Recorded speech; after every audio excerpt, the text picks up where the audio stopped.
Hi, it's Kim, and welcome to Conversations with Kim. Today I'm here with a very good friend and a very special human, Ronnie Joy Krasner. And Hi, Ronnie Joy, thank you, I'm sorry to talk over you. Ronnie Joy is the midlife dating coach. In case you didn't know that, she is the midlife dating coach. But there is so much more to Ronnie Joy, and I am thrilled that she has come today, and we are going to be in conversation. Okay. So I'm really excited. Bring it on, Kim. Okay. So, I know you're the midlife dating coach, and can you tell me a little bit about how you got to be the midlife dating coach, please? Oh, I'd be happy to. Okay. My marriage of 26 years ended, and I knew that I still wanted to share my life with someone special. And I dated. Wasn't sure how, but I did, and I made lots of mistakes. Yeah. I was actually engaged one time. You kissed a lot of frogs, huh? Yeah, a lot happened, and I was also repeating same patterns of behavior, and that I wasn't able to help myself. But I was aware of it at least. And that being said, I decided over time to become a certified life coach. And so with my life coach training and my awareness of my own patterns of behavior and dating badly, I thought I can turn things around. So I developed strategies and tools to date in a new way, to relate to men in a new way. I think that's really interesting what you say about the life coaching. Sort of, it gives you, because I also went through creativity coaching, so I know that you use the tools on yourself. Exactly. And is that how you were able to create this program, by actually thinking more about the coaching process? Exactly. And how you coach yourself? Yes, and at the time, I wasn't thinking about becoming a midlife dating coach. Right. It's because of the tools and strategies that I developed, and they were successful. And then over time, when I was coaching single clients, that I found, there's a theme here. It's really difficult getting back into the dating world. It wasn't just me. Getting back in after many years have passed, you lose your confidence. And can I do this? And what about online? I mean, there's so many things to consider. When I was coaching, just general coaching, life coaching, that's when I met my current husband online, and it was very successful, very happy. It's thrilling, actually. And my husband said to me, you're coaching part-time, because I was at the time. He said, you've got so many gifts. It's time to let the world know about you. You have so much to share. Yeah. And to find a partner who believes in you that Absolutely. way. You manifested him. You knew exactly what you wanted. That's the truth, Kim. You've got it. I have chills. So that being said, I started coaching on a full-time basis, and I found a theme. The theme was that there were single clients that I had that were looking for love. They wanted to find someone again after a long-term marriage ended, or a relationship for many years ended, widowhood, what have you, maybe never even married. And so I thought, you know what, I can speak to this. Not only do I have my coaching skills, I've been through it, I had success, and so I developed a whole new program. It's so great. It's such a great area and avenue that you've excelled in and continue to excel in.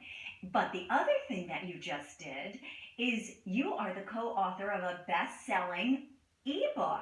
I am, and I'm thrilled about it, Kim. And so what's the name of the book? The book is Come Out of Hiding and Shine. Come Out of Hiding and Shine. And I love that, because my little business thing is called Express Yourself and Shine. Right. So tell me a little bit about this. And I know you wrote a chapter called From Breakdown to Breakthrough, which is awesome. But tell me a little bit about how you got involved in co-authoring this book. Well, it's kind of an interesting story. I was at a workshop with Rebecca Hall-Kreider.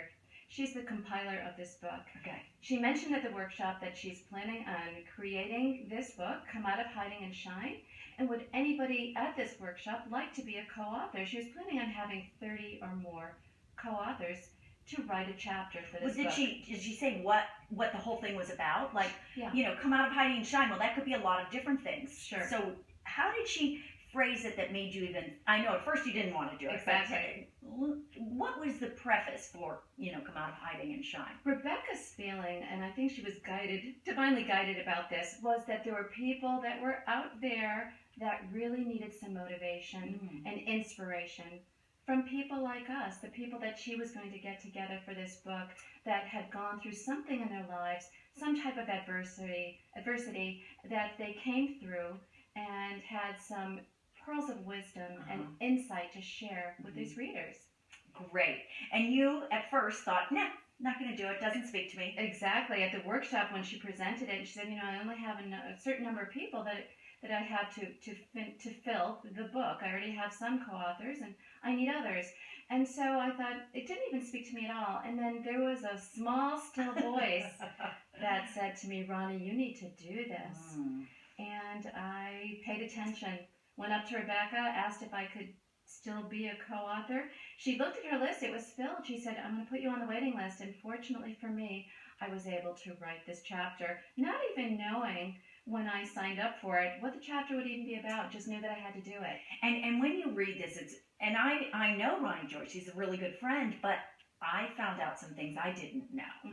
And it's very vulnerable. You were very open, and it's the experiences that you have had and the troubles, the traumas, whatever that you have gone through that have brought you to where you are today. Well, Kim, as you know, this was a discovery that I made later on in life in my adulthood, and it was something that happened in my childhood that I wasn't aware of until I made this discovery. And it's just the whole process of how it came to be and how I handled it and who it made me become, as you just said. Right.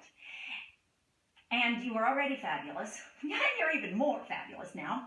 And then something else happened. The final chapter, the final edit of the chapter happened, and just living my life and doing my coaching, and then I received a phone call that my mammogram that I had, I did test positive for cancer.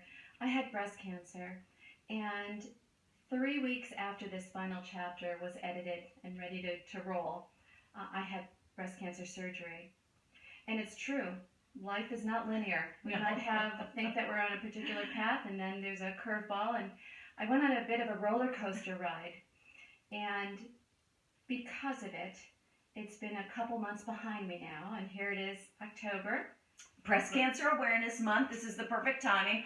I wish I could say I had planned to do this interview in October. It just, because it was supposed to happen. It was supposed to happen. Yeah. But this is what's come to be for me, Kim. I didn't recognize it right away. I was too much in the twilight zone and too much keeping the future on a short leash with surgery and treatment options. Right. But I didn't really think about what my next moves would be in terms of my career. I kind of put things on hold for a while. Sure.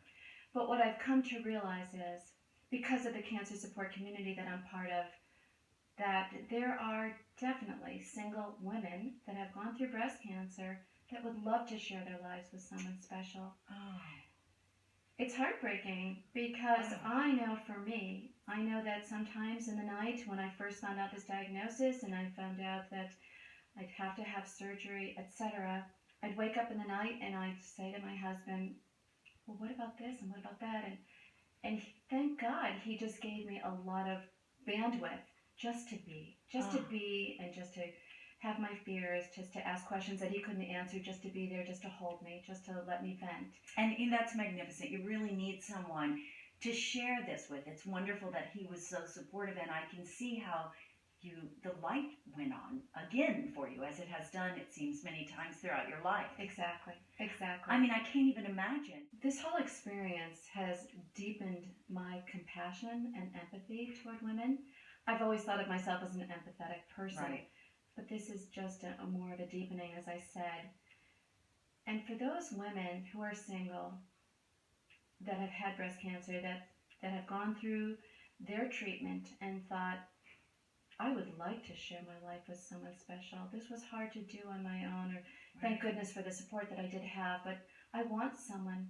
However, there's another layer. I mean, it's one thing to be midlife and to go back into the dating world. Right. It's another to have had cancer, whether it's breast cancer surgery, or something else, and to feel how I want somebody, but I'm just going to push that aside.